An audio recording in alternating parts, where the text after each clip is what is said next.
बुंदेलखंड में पहली बार एक तरह से मेरा आना हुआ है, इस तरह से कि मैं एक छोटे शहर के गांव के अंदर आऊं। एक तरह से सपना था कि जो असली हिंदुस्तान है उसको देखूं, महसूस करूं। पिछले 2 साल से सौरभ ने मुझे कई बार कहा कि बड़े भाई लाइब्रेरी बनने वाली है और उस दिन आपको आना है शुरुआत करने के लिए, उद्घाटन करने के लिए। तो मेरे मन में यह था कि एक छोटी सी लाइब्रेरी होगी, 10-15 लोग होंगे, वहां जाना होगा और एक छोटा सा कार्यक्रम होगा, उसके बाद वहां से वापस आएंगे। पर जैसे जैसे बात बढ़ी, कुछ दिन पहले से खबरें सुनने को मिली कि 10,000 लोग आने वाले हैं। फिर पता लगा, कल जब मैं आया तो कई शहरों में बड़े बड़े होर्डिंग लगे हुए हैं। मैंने बहुत आयोजन देखे हैं, अस्पताल का, स्कूल का, होटल का, पर लाइब्रेरी, वो भी नॉट फॉर प्रॉफिट, इतने बड़े पैमाने पर सम्मान की वस्तु बने, ये हमारे समाज में शायद पहली बार हुआ है। और मैं इसके लिए सौरभ को और बाकी सब दोस्तों को धन्यवाद करूंगा। मैं जानता हूं कि समय कम है और आप बहुत थक चुके हैं, बहुत सारे वक्ता बोल चुके हैं, बहुत सारे बोलने बाकी हैं। तो मैं क्योंकि टीचर हूं, मुझे क्लास में बच्चों के चेहरे देख के समझ में आता है कि कितना बोलना चाहिए, कितना नहीं बोलना चाहिए। तो मैं बहुत कम 5-7 मिनट कुछ बातें करके, और फिर मैं चाहूंगा कि बाकी वक्ता और फिर कुमार विश्वास भी हैं, तो उनके लिए जरूरी है कि आपके पास इतना समय हो कि आप उनको सुन सके, आनंद ले सके। ऐसे आयोजनों में सबसे बड़ी चिंता की बात यह होती है कि शुरू तो हो गया, 20,000 लोग भी आ गए, मंच पर बड़े बड़े नामी लोग भी आ गए, नेता भी आए, अभिनेता भी आए, सब आए। ये तो एक दिन की बात है। आज शाम होते होते ये पंडाल खत्म हो जाएगा, शाम होते होते आप अपने घर चले जाएंगे। उसके बाद क्या होगा?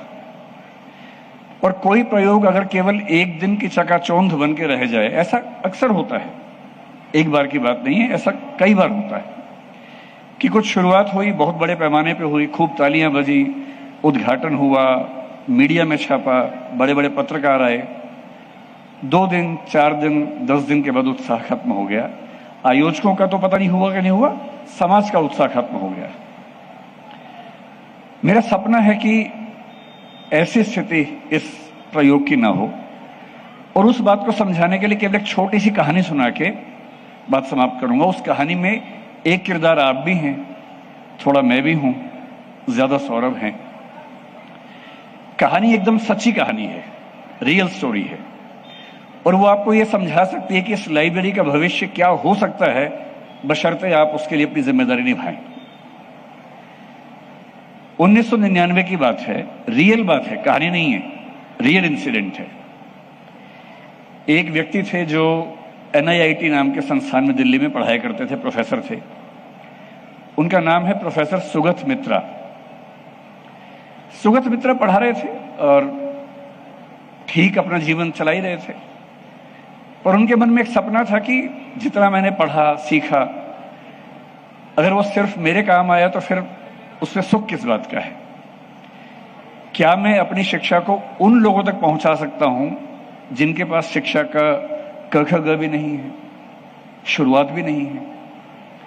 और ये वो समय है जिस समय भारत में कंप्यूटर्स का डेवलपमेंट होना शुरू हुआ था। राजीव गांधी की सरकार में कंप्यूटर्स को लाया गया था, और 1999 जब हम UPSC की तैयारी भी कर रहे थे, कंप्यूटर एक जाना पहचाना चेहरा था। ईमेल क्या होता है समझ में आने लग गया था, और ये लग रहा था कि कंप्यूटर के बिना दुनिया चलेगी नहीं। उन्होंने एक एक्सपेरिमेंट किया।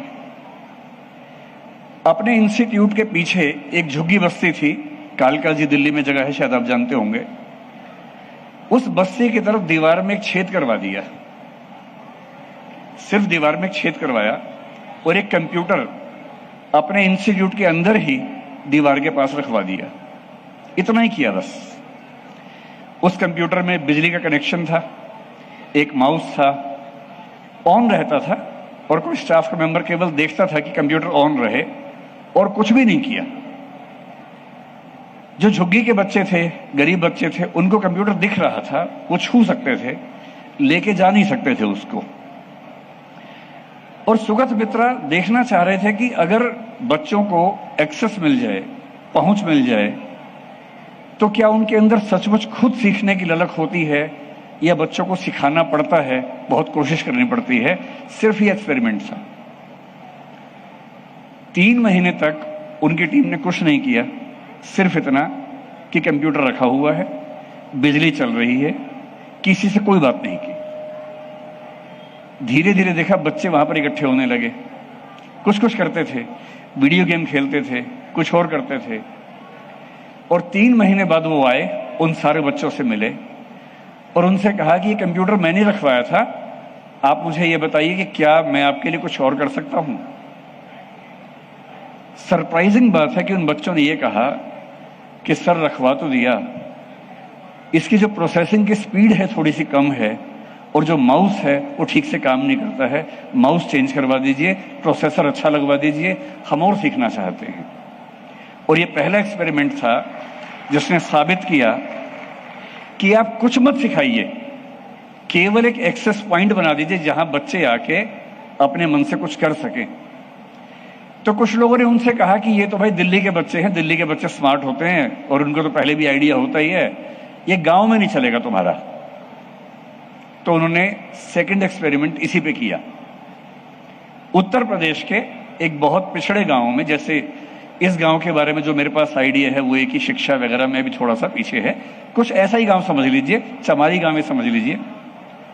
यही प्रयोग किया, एक कंप्यूटर रखवाया, उसके साथ बिजली का कनेक्शन, कोई गाइडेंस नहीं, कोई सुविधा नहीं, कुछ नहीं, सिर्फ एक कंप्यूटर। 3 महीने बाद फिर आए और देखा कि उस गांव के बच्चों ने भी अपने आप लड़ झगड़ के, आपस में भिड़ भिड़ के कंप्यूटर सीख लिया, गेम भी खेली, पढ़ाई करनी भी शुरू कर दी। फिर उनके मन में एक बात और आई, और अब आपकी भूमिका आने वाली है इसी कहानी का हिस्सा बनकर। वो दक्षिण भारत में गए, तमिलनाडु में, और तमिलनाडु का एक गांव है जो तटीय गांव है, कोस्टल विलेज है, उसका नाम कलपिक्कम शायद है। ये कलपक्कम नहीं है जिसको हम जानते हैं न्यूक्लियर वजहों से, ये दूसरा गांव है, कलपिक्कम उसका नाम था। वहां क्या प्रयोग किया? ऐसा गांव जहां के बच्चों को ना इंग्लिश आती थी, ना हिंदी आती थी, केवल तमिल आती थी। और एक एक्सपेरिमेंट ये किया कि कोई बच्चा अपनी जिज्ञासा से, अपनी मेहनत से क्या बायोटेक्नोलॉजी जैसा मुश्किल विषय सीख सकता है। तो क्या किया? कंप्यूटर रखा, कंप्यूटर में बायोटेक्नोलॉजी के बारे में बहुत सारा कंटेंट, कुछ वीडियोस, कुछ ऑडियो, कुछ विजुअल्स डाल के रख दिए। अब बच्चे तमिल बोलने वाले हैं, उनको इंग्लिश भी नहीं आती है, कंप्यूटर भी नहीं आता है। 2-3 महीने के बाद जब रिसर्च हुई, बच्चों से बात हुई, तो एक बच्ची ने जो 12 साल की थी, उसने ये कहा कि सर मुझे ये तो समझ में आ गया है कि जेनेटिक म्यूटेशन कैसे होता है, लेकिन अभी भी जेनेटिक म्यूटेशन की कुछ बारीक बातें नहीं समझ पा रही हूं, इसके लिए मुझे आपकी और मदद चाहिए। तो उस बच्चे का टेस्ट लिया गया, और जब टेस्ट लिया तो पाया गया कि किसी अच्छे अंग्रेजी माध्यम के स्कूल में पढ़ने वाले बच्चों की तुलना में 30% लेवल इन बच्चों ने बिना किसी सुविधा के, केवल कंप्यूटर के होने से खुद अचीव कर लिया। अब जो एक्सपेरिमेंट था उसमें आप शामिल हो जाएंगे। कोशिश की गई कि इन बच्चों को कैसे हम और अच्छी सुविधा में ला सके, क्या करें। एक छोटा सा प्रयोग किया, और यह प्रयोग एक और बहुत प्रसिद्ध व्यक्ति ने भी किया, मैं उनका भी जिक्र करूंगा। प्रयोग क्या किया? उसी गांव की एक महिला जिसकी उम्र लगभग 30, 35, 40 के आसपास थी, दीदी समझ लीजिए, आंटी समझ लीजिए, चाची समझ लीजिए, जो बच्चों से बहुत प्रेम करती थी और बच्चे उनको बहुत मानते थे। वो महिला भी पढ़ी लिखी नहीं थी। उस महिला से कहा कि आपको सिर्फ एक काम करना है, ये बच्चे लाइब्रेरी में आएंगे, ये बच्चे कंप्यूटर पे खेलेंगे, इनको इंग्लिश नहीं आती, तमिल में कुछ कुछ करते रहेंगे, ये जो कुछ भी करते रहें, बस तुम खड़ी रहना और बीच बीच में इनकी पीठ थपथपा देना, इनका हाल पूछना और शाबाशी देते रहना। कुछ भी करें बोलना वाह बेटा बहुत अच्छा कर रहे हो, शाबाश, इतना ही करना है बस। और 2 महीने बाद देखा गया कि केवल उस शाबाशी की वजह से, इसको ग्रैंड मदर मेथड कहा गया, केवल उस शाबाशी की वजह से उन बच्चों का स्कोर किसी भी महंगे प्राइवेट स्कूल के बच्चों की तुलना में 50% हो गया, जो पहले 30% था। ये सारे के सारे एक्सपेरिमेंट्स डॉक्यूमेंटेड हैं और इसी स्कूल से एक बच्चा ऐसा निकला।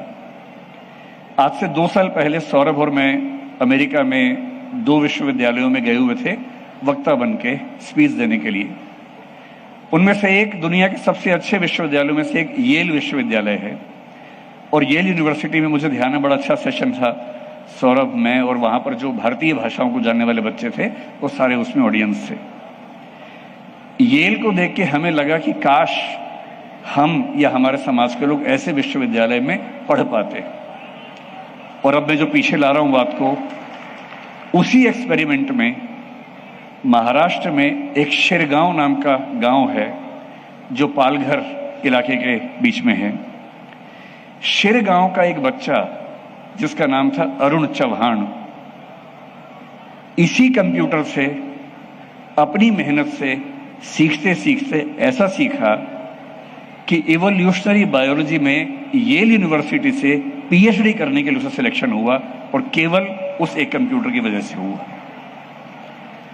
मैं जो आपको कहना चाह रहा हूं, ये जो मजमा है इसका सौंदर्य है, एक दिन का सौंदर्य है। अच्छी फोटो आएंगी, आपको भी याद रहेगा कि वाह क्या मजमा जुटा था। बड़े बड़े लोग आए थे, कुमार विश्वास भी आए थे, राज्यसभा के उपसभापति भी आए थे, कैलाश सत्यार्थी जी भी आए थे। पर इस सबका असली सौंदर्य तब है जब ये चीज बहुत दूर तक जाए, और ये चीज दूर तक तभी जाएगी जब ग्रैंड मदर इफेक्ट वाला काम आप करेंगे। इस लाइब्रेरी में जो बच्ची आएंगी, मुझे जानकारी मिली कि करीब 50 बच्चियों को सौरभ और गुंजन ने गोद लिया है। सौरभ और गुंजन के बारे में थोड़ा सा मैं अंत में बोलूंगा। ये जो बच्चियां आएंगी, इन बच्चियों का हौसला तोड़ने के लिए 50 शक्तियां काम कर रही होंगी। जब कोई बच्ची अपने घर से निकल के लाइब्रेरी में आएगी तो रास्ते में कम से कम 10 लोग बोलेंगे, क्यों जा रही हो बिना बात के, पागल हो, घर में चौका कर लो, क्यों ये सब कर रही हो। कुछ ऐसे लड़के भी होंगे थोड़ा परेशान भी कर देंगे। समाज के अपने सच होते हैं, उससे हम कैसे बच सकते हैं। अगर आपने उन बच्चियों को शाबाशी दे दे के 1 साल 2 साल 3 साल यहां बैठने की आदत डाल दी, तो मैं दावे से कह रहा हूं कि आज से 10 साल 15 साल के बाद इतिहास में लिखा जाएगा कि एक लाइब्रेरी बनी थी, उस लाइब्रेरी की बच्चियों ने बड़े बड़े काम किए। आईएएस बनना, पीसीएस बनना बड़ी बात नहीं है। बड़ी बात, जैसे कि हमारे उप मुख्यमंत्री महोदय कह रहे थे, कि नौकरी लेने से अच्छा है नौकरी देना, कुछ बड़ा उद्यम करना। एक लाइब्रेरी सौरभ ने बनाई है, ये बच्चे अपनी अपनी लाइब्रेरियां बनाएं और धीरे धीरे पूरे बुंदेलखंड का विकास हो। बस मैं अंत में सौरभ के बारे में 2-4 लाइनें कहूंगा। मेरे यहां आने का उद्देश्य क्या है। सौरभ मेरा छोटा भाई है, जैसे जाकिर का वो बड़ा भाई है, ऐसे मेरा छोटा भाई है। हमारे बीच का संबोधन ही ये है, वो मुझे फोन करता है, बड़े भाई कैसे हो, मैं बोलता हूँ छोटे भाई अच्छा हूं। उसकी इच्छा थी, उसकी जिद थी, उसने प्रयोग किया तो आना ही था। पर मेरे आने का एक छिपा हुआ उद्देश्य ये था कि मैं एक एकेडमिक व्यक्ति हूं, पढ़ता हूं, पढ़ाता हूं। जितना समय मिलता है मेरा मन करता है पढ़ता ही रहूं, कुछ और किताब पढ़ लूं। पर मैं सोचता हूं कि मैं एक विश्वविद्यालय या स्कूल शुरू करूं जिसमें बहुत सारे बच्चों की मदद कर सकूं, पर अब तक कर नहीं पाया हूं। उसने मुझसे बाद में सोचा, कर भी दिया। तो मेरे मन में कभी कभी ये आता है कि मैं एक बार यहां के देखूं कि सोचने और करने के बीच का जो अंतराल है उसे कैसे भरा जाता है। और मेरे एक बहुत प्रिय कवि हैं जिनका नाम है मुक्तिबोध। मुक्तिबोध वैसे कवि नहीं है जिनकी बात पे तालियां पड़ती हों। मुक्तिबोध वो कवि हैं जो दिमाग की नसें खोल देते हैं, जो खुद दिमाग की नसों के फटने से मरे थे क्योंकि समाज को लेकर बहुत तनाव में रहते थे। उन मुक्तिबोध की कविता है अंधेरे में। अंधेरे में की 3-4 पंक्तियां हैं। मैं जब भी सौरभ से बात करता हूं मुझे वो पंक्तियां याद आ जाती हैं। और मैं, क्योंकि आज का दिन बड़ा पवित्र है, महिला दिवस भी है, सौरभ गुंजन की शादी की 15वीं वर्षगांठ है, इन दोनों से बड़ी बात इस लाइब्रेरी की शुरुआत है और मेरे लिए बड़ी बात कि मैं इसका हिस्सा बन पाया। वो जो 3-4 पंक्तियां हैं वो ये हैं। ये सौरभ तुम्हें समर्पित है। कहां पर हो भाई? हाँ, ये सौरभ को समर्पित है। वह रहस्यमय व्यक्ति, यह व्यक्ति बहुत रहस्यमय है मेरे लिए, मैं इसको समझ नहीं पाता। ये कभी भी कुछ भी करता है, जो कुछ भी करता है अच्छा करता है, शानदार करता है। और मेरे व्यक्तिगत जीवन में फिलहाल अभी के जीवन में इतना बड़ा हरफन मौला लियोनार्डो दा विंची जैसा व्यक्ति कोई दूसरा नहीं है, सौरभ ही है। तो मैं बहुत चुपचाप सीखता रहता हूं। तो मुक्तिबोध ने कहा, वह रहस्यमय व्यक्ति अब तक न पाई गई मेरी अभिव्यक्ति है। यानी जो मैं होना चाहता हूं, जो मैं सोचता हूं कि कर सकूं, वो इस रहस्यमय व्यक्ति ने अभी से करके दिखा दिया है। पूर्ण संभावनाओं का निखार वह अनिवार्य आत्मसंभवा। तो मैं चाहता हूं कि सौरभ जैसे इस गांव को मिला, मतलब किसका सौभाग्य मुझे नहीं पता, सौरभ का सौभाग्य है कि ये गांव उसको मिला, ऐसे माता पिता मिले। पर एक समय के बाद सौभाग्य बदल जाता है। आज मेरे ख्याल से इस गांव का सौभाग्य है कि सौरभ यहां को मिला। बचपन की बात अलग है, बचपन में सौभाग्य सौरभ का रहा होगा कि उसको ये गांव मिला, लेकिन आज पर ऐसा होता है कि एक समय के बाद कुर्सी से इंसान की पहचान नहीं होती, इंसान से कुर्सी की पहचान होती है कि वो इंसान जहां बैठ गया उस कुर्सी का महत्व बढ़ जाता है। तो सौरभ को बहुत शुभकामनाएं। मंच पर उपस्थित सभी लोग इतने महान हैं कि उनके सामने बोलना मेरे लिए बहुत मुश्किल था, इसलिए मैं वहां देख नहीं रहा हूं, क्योंकि देखूंगा तो बोल नहीं पाऊंगा। तो मैंने हिम्मत करके इतना बोल दिया। उन बच्चियों से जो लाइब्रेरी में जाएंगी उनसे एक ही बात कहूंगा। भवानी प्रसाद मिश्र एक लाइन लिख के गए थे, कुछ लिख के सो, कुछ पढ़ के सो।